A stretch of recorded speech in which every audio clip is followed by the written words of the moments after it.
c'est avec grand plaisir que j'annonce le lancement en fait, de cette seconde manifestation, cette seconde opération du Top 10 de la diversité. C'est important pour nous parce que nous avons besoin de mettre en valeur les entreprises qui en font beaucoup.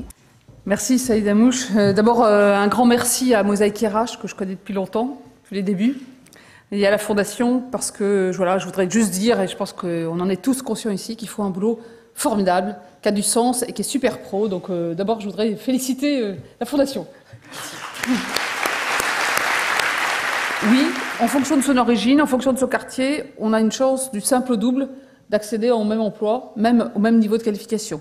Donc c'est évidemment un gâchis humain fantastique, mais c'est aussi une perte de compétitivité, car c'est autant de talents dont les entreprises se privent ou n'ont pas accès.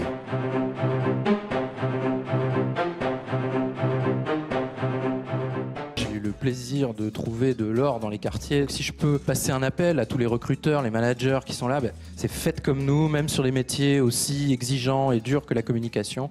On peut trouver, grâce à cette jeunesse, grâce à la diversité, eh bien, de tout ce qu'il faut pour le succès de nos organisations privées, publiques, petites, grandes. Et je pense que le palmarès d'aujourd'hui en est la preuve. J'aimerais remercier nos talents. Parce qu'au Crédit Agricole, on ne recrute pas des candidats, on recrute des talents. Et nos meilleurs ambassadeurs, ceux qui ont fait que Mission Talent aujourd'hui nous permet d'intégrer la diversité dans l'entreprise, c'est d'avoir eu comme ambassadeurs ceux qui sont venus dans les premières Missions Talent.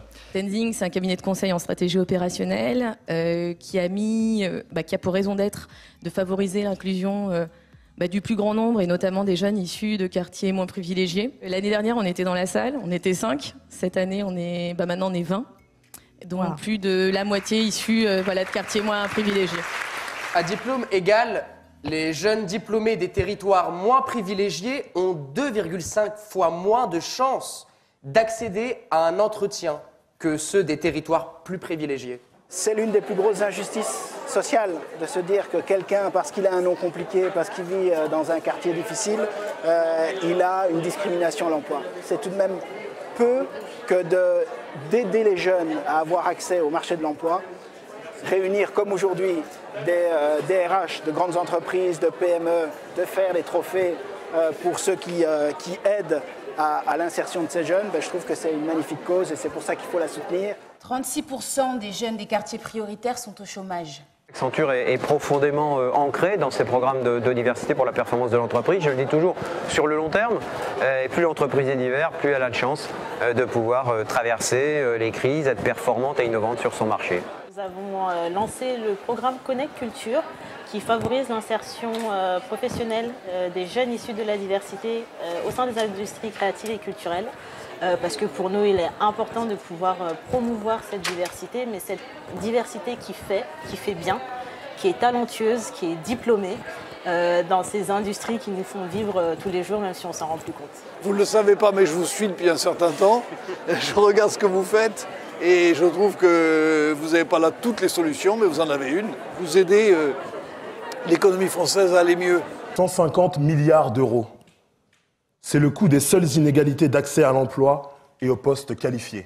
Parce qu'on ne vient pas du bon quartier, parce qu'on ne présente pas comme il faut, parce qu'on ne s'exprime pas comme il faut, parce qu'on n'est pas habillé comme il faut, parce qu'on n'a pas les codes sociaux. Dans une société qui est aussi codée que la France, on n'est pas embauché. Toutes ces discriminations sont inacceptables. Et elles doivent être combattues. Et elles ne seront combattues qu'en engageant une transformation culturelle profonde de notre pays.